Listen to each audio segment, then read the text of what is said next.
लेकिन हम अपने इष्ट को अपने अपने मन से करते हैं। किसी को लड्डू गोपाल देखते हैं, किसी को उसमें द्वारकाधीश देखते हैं। तो ऐसे ही सबके अपने अपने राम होते हैं, सबके मन में राम है, सबके अपने अपने राम होते हैं, पर राम ही होते हैं, अन्य नहीं होते। अपने अपने राम होते हैं, पर राम का कोई दूसरा विकल्प नहीं है। हम सिर्फ ये समझाना चाहते। ठीक है, चलिए। आपने कहा कि राम मंदिर तो बस शुरुआत है, ये पहला स्टेप है। इसके बाद काशी, मथुरा, ज्ञानवापी, बहुत सारी बातें हो रही हैं। ये कहाँ रुकेगा? संसार ही बढ़ रहा। नहीं मतलब वैज्ञानिक कह रहे हैं कि ब्रह्मांड फैल रहा है। तो ये विवाद का विषय नहीं, पर संवाद का विषय है। रुकना तो नहीं है। जब तक पूरे विश्व में सनातन फैलेगा नहीं, तब तक नहीं रुकेगा। अब किसी में दम हो तो रोक ले। तो क्या मंदिर बनाकर ही फैलेगा? केवल मंदिर बनाने की बात नहीं, दिलों में मंदिर बनाने की बात। तो उसके लिए राम मंदिर तो पहले से पूर्व, चूंकि मंदिर था, बस उसको ढहा दिया था, तो पुनर्निर्माण किया जा रहा है। तो ऐसे कितनी जगहों का करेंगे? जितनी जगह उन्होंने ढहाया है उतनी जगह पुनर्निर्माण होगा।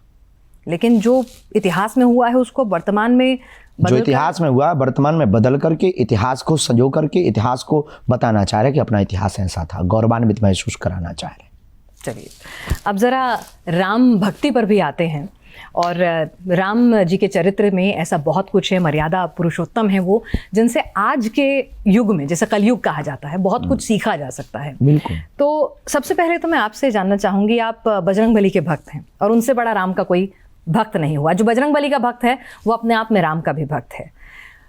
तो ऐसे में एक भक्त के तौर पर जब वो भव्य मंदिर की तस्वीरें देख रहे हैं, आपको निमंत्रण भी मिला है, तो क्या अंदर से किस तरह की भावनाएं हैं उस मंदिर को देखकर, उस पूरी भव्यता को देखकर, लोगों के उत्साह को देखकर? भक्त की दृष्टि होती है तत् सुख सुखित्वम, गोपियों की तरह, जिसमें तुमको प्रिय हो, जिसमें तुम्हारी प्रसन्नता है, जिसमें भगवान की प्रसन्नता, उसमें भक्त की, जिसमें प्रियतम की प्रसन्नता, उसी में प्रियसी की प्रसन्नता होती। तो हमारी नज़र में हमारे सरकार अगर ऐसे में प्रसन्न है, ये हम लोगों के लिए सबसे बड़ा दिन होगा।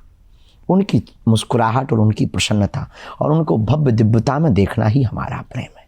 हमारे प्रेम का पर्याय ही यही है कि आपका नाम दिनों दिन बढ़ता चला जाए, आपके नाम के सब गुणगान करें, आपसे सब जुड़ते जाएं। शिष्य की दृष्टि गुरु के लिए यही होती कि हमारे गुरु महान गुरु हो जाएं। भक्त की दृष्टि भी यही होती कि हमारे प्रभु सर्वत्र स्वीकार हो जावे और सब जगह उनकी महिमा। तो हनुमान जी इतने खुश होंगे जितना शायद इस दुनिया की पूरी खुशियों को एकत्रित किया जाए। जितने राम भक्त हैं उनकी खुशियों को अगर एकत्रित किया जाए तो वो हनुमान जी की प्रसन्नता का सिर्फ एक गुना होगा। सबसे बड़े भक्त वही हैं, उनके दिल में भी राम है। सब हमारी प्रसन्नता में तो ये है कि उस दिन हमको तो 8-10 महात्मा हो, बंद कमरा हो, ये टीवी कैमरा ना हो, ताकि बहुत संकुचित रहना पड़े। बंद कमरा हो, 8-10 महात्मा हो, बीच बीच में प्रसाद चल रहा हो, चाय भी थोड़ा थोड़ा चल रही हो, और वहीं पर जय श्री राम के गाने लगे हों, थोड़ा ठुमका लगा लिया जाए। तो जय श्री राम के कोई गाने आप गुनगुनाना चाहेंगे अपने प्रभु को याद करते हुए? हम भगवान, वैसे तो गायक नहीं, हमारी मतलब गायकी बहुत ठीक नहीं है। एक भक्त के लिए गायक होना जरूरी नहीं है। हाँ, राग नहीं पर अनुराग है। हाँ, तो कुछ अगर हमारे पास तो राग तो नहीं है, हाँ, तो ठीक है, जो भक्त की भावना हो। जो वर्तमान में अभी सबसे ज्यादा प्रिय है उस दिन का, मेरी झोपड़ी के भाग आज खुल जाएंगे, राम आएंगे, राम आएंगे, आएंगे राम आएंगे, मेरी झोपड़ी के भाग आज खोले जाएंगे, राम आएंगे, राम आएंगे तो अंगना सजाऊंगी, दीप जला के दिवाली में मनाऊंगी, मेरी जिंदगी के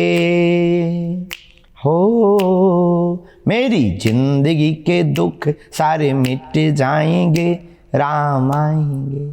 चलिए, राम आ रहे हैं और राम तो यही थे, बस अब भव्य दिव्य मंदिर में आ रहे हैं।